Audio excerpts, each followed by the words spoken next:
ദോശമാവ് ഉപയോഗിച്ചിട്ട് നല്ല മധുരമുള്ള ഒരു അപ്പമാണ് തയ്യാറാക്കുന്നത്. വളരെ സിമ്പിളാണ് ഇത് ഉണ്ടാക്കിയെടുക്കാനായിട്ട്, പിന്നെ നല്ല ടേസ്റ്റുമാണ് ഇത് കഴിക്കാനായിട്ട്. പ്രത്യേകിച്ച് നമുക്ക് കുട്ടികൾക്ക് സ്നാക്സ് ആയിട്ടൊക്കെ കൊടുത്തേക്കാൻ പറ്റുന്ന നല്ലൊരു റെസിപ്പിയാണിത്. അപ്പോൾ നിങ്ങൾ തീർച്ചയായിട്ടും ഇത് ഉണ്ടാക്കി നോക്കണം. അപ്പോൾ നമുക്ക് അതെങ്ങനെയാണ് തയ്യാറാക്കുന്നതെന്ന് നോക്കാം. നമുക്കിതിന് വേണ്ടത് ദോശമാവ് തന്നെയാണ്. അപ്പോൾ നമുക്ക് ബാക്കിയുള്ള ദോശമാവ് എടുക്കാം, അതല്ലെങ്കിൽ നല്ല ഫ്രഷ് ആയിട്ടുള്ള ദോശമാവായാലും മതി. ഏതാണോ വീട്ടിലുള്ളത് അതെടുക്കുക. പിന്നെ ഇതിനൊരു പ്രത്യേകിച്ച് കണക്കൊന്നും ഇല്ല കേട്ടോ, നമുക്ക് എത്രയാണോ വേണ്ടത് അതിനനുസരിച്ച് എടുക്കുക.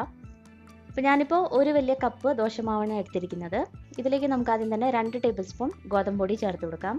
ഈ ഗോതമ്പ് പൊടി ചേർക്കുന്നത് വേറെ ഒന്നും കൊണ്ടല്ല, നമ്മുടെ മാവ് കുറച്ച് ലൂസായിരിക്കുമല്ലോ, അപ്പോൾ അതൊന്ന് കട്ടിയാക്കാൻ വേണ്ടിയിട്ടാണ് നമ്മൾ ഈ മാവ് ചേർക്കുന്നത്.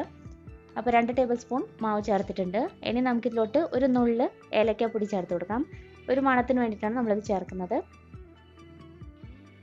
മധുരത്തിന് വേണ്ടി നമ്മളിതിലേക്ക് ശർക്കര പാനിയാണ് ചേർക്കുന്നത്. ഇപ്പോൾ ശർക്കര നല്ലതുപോലെ ഉരുക്കി അരിച്ചെടുത്തതാണ്. ഇത് നമ്മുടെ മധുരത്തിനനുസരിച്ച് നമുക്ക് എത്രയാണോ വേണ്ടത് അതിനനുസരിച്ച് ചേർത്ത് കൊടുക്കാം. ഞാനിപ്പോൾ ഇത് 2 വലിയ സ്പൂണാണ് ചേർത്തിരിക്കുന്നത്. ഇത് ഇത്രയും കൂടി ചേർത്ത് നന്നായിട്ടൊന്ന് മിക്സ് ചെയ്തെടുക്കാം. ഇപ്പോൾ ശർക്കരയ്ക്ക് പകരം നമുക്ക് വേണമെങ്കിൽ പഞ്ചസാര വെച്ചിട്ടും ഈ റെസിപ്പി തയ്യാറാക്കാം. അപ്പോൾ ആദ്യം ഒന്ന് മിക്സ് ചെയ്ത് നോക്കുക, ഒട്ടും തന്നെ കട്ട ഉണ്ടാവാൻ പാടില്ല. മിക്സ് ചെയ്തതിന് ശേഷം കുറച്ചും കൂടി ലൂസാണെന്ന് തോന്നിയാൽ നമുക്ക് വീണ്ടും കുറച്ച് റവയോ അല്ലെങ്കിൽ ഗോതമ്പൊടി ചേർത്ത് കൊടുക്കാവുന്നതാണ്. റവ ചേർത്താൽ കുറച്ചും കൂടി നല്ലതായിരിക്കും.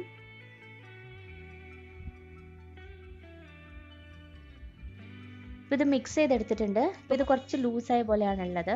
അപ്പോൾ നമുക്കിതിലേക്ക് ഒരു 2 ടീസ്പൂൺ റവ കൂടി ചേർത്ത് കൊടുക്കാം.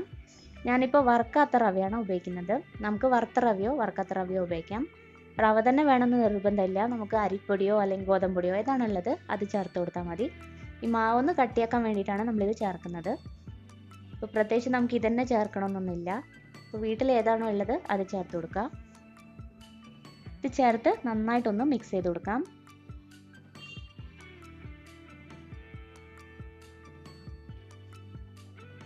റവ ചേർത്താൽ എന്താണെന്ന് വെച്ചാൽ കുറച്ച് മാവ് നല്ലതുപോലെ ഒന്ന് കട്ടിയായിരിക്കും. അപ്പോൾ അതിന് വേണ്ടിയിട്ടാണ് റവ ചേർത്ത് കൊടുത്തിരിക്കുന്നത്. അപ്പോൾ നമ്മുടെ മാവ് ഇവിടെ റെഡി ആയിട്ടുണ്ട്. ഈ ഒരു പരുവത്തിലാണ് നമ്മുടെ മാവ് ഉള്ളത്. ഒരുപാട് ലൂസായിരിക്കരുത്. ഇനി നമുക്കിതിലോട്ട് തേങ്ങ ചേർത്ത് കൊടുക്കണം. തേങ്ങ നമുക്ക് തേങ്ങാക്കൊത്ത് എണ്ണയിലിട്ട് വറുത്തതിന് ശേഷം ചേർത്ത് കൊടുക്കാം, അതല്ലെങ്കിൽ ചിരകിയ തേങ്ങയായാലും മതി. ഞാനിപ്പോൾ ചിരകിയ തേങ്ങയാണ് ചേർക്കുന്നത്. തേങ്ങയ്ക്കും ഒരു അളവില്ല കേട്ടോ, നമുക്ക് എത്രയാണോ വേണ്ടത് അതിനനുസരിച്ച് ചേർക്കാം. ഞാനിപ്പോൾ ഒരു 4 ടേബിൾ സ്പൂൺ തേങ്ങയും കൂടി ചേർത്തിട്ടുണ്ട്. വീണ്ടും നമുക്കൊന്ന് മിക്സ് ചെയ്തെടുക്കാം. അപ്പോൾ ഇത്രയുള്ള നമ്മുടെ മാവ് ഇവിടെ റെഡി ആയിട്ടുണ്ട്. കുറച്ച് എള്ളും കൂടി നമുക്ക് ചേർത്ത് കൊടുക്കാം. എള്ള് ഓപ്ഷണലാണ്, ഉണ്ടെങ്കിൽ ചേർത്താൽ മതി, അതല്ലെങ്കിൽ അത് ഒഴിവാക്കാം. ഇനി നമുക്ക് അപ്പം ചുട്ടെടുക്കാം. അപ്പോൾ നമ്മൾ ഈ അപ്പം ചുട്ടെടുക്കുന്നത് ഉണ്ണിയപ്പമൊക്കെ ഉണ്ടാക്കുന്ന ആ ഒരു പാനിൽ വെച്ചിട്ടാണ് നമ്മൾ ഈ അപ്പം ചുട്ടെടുക്കുന്നത്. ഇതിലേക്ക് നെയ്യ് ചേർത്തിട്ടാണ് ഉണ്ടാക്കുന്നത്. നെയ്യ് ചേർത്ത് നമ്മളിത് ഉണ്ടാക്കുമ്പോൾ ഒരു പ്രത്യേക ടേസ്റ്റാണ്.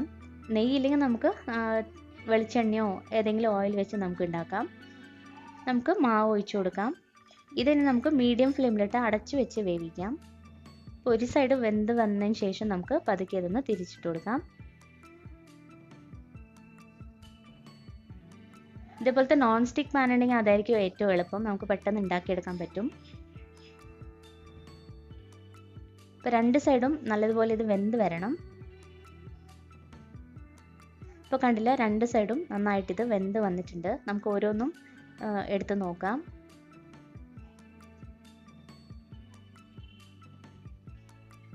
നമ്മൾ ശർക്കര പാനി ചേർത്ത കാരണം പെട്ടെന്ന് അതിൻ്റെ കളർ മാറും. അപ്പോൾ നമ്മളിത് മീഡിയം ഫ്ലെയിമിൽ തന്നെ വെച്ചിട്ട് വേണം വേവിച്ചെടുക്കാനായിട്ട്, അല്ലെങ്കിൽ പെട്ടെന്ന് ഇത് കളർ മാറിപ്പോവും. ഇതിപ്പോൾ റെഡി ആയിട്ടുണ്ട്, നമുക്കിനി കോരി മാറ്റാം. അപ്പോൾ ഇത്രയുള്ള വളരെ സിമ്പിളായിട്ട് നമുക്ക് ഉണ്ടാക്കാൻ പറ്റുന്ന നല്ല ടേസ്റ്റി ആയിട്ടുള്ള നമ്മുടെ അപ്പം റെഡി ആയിട്ടുണ്ട്. നല്ല മധുരമുള്ള ഒരു സ്നാക്കാണിത്.